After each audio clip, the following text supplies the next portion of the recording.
Welcome to Mobile Legends!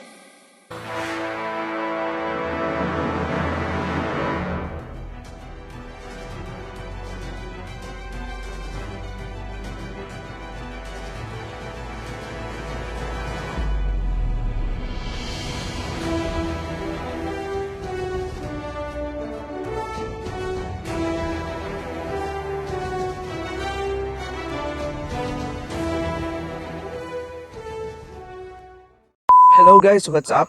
Kumusta naman kayo? At gaya ng ating palaging hiling at dalangin, sana kayo ay malakas, masaya at masagana. At kung mapapansin niyo sa araw na ito, ako po ay nasa labas kasi masyadong mainit sa bahay. At dahil nga mainit ang panahon, baka yung mga bata natin ngayon ay mainit na rin ang ulo sa kanilang mga ginagawang module na hindi maubos-ubos at hindi matapos.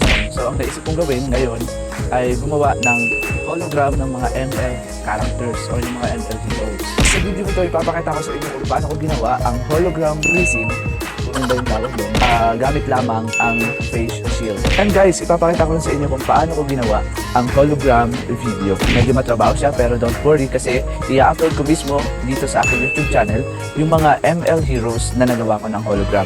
Para kung sakaling wala kayong masyadong time, magagamit ninyo ito for free.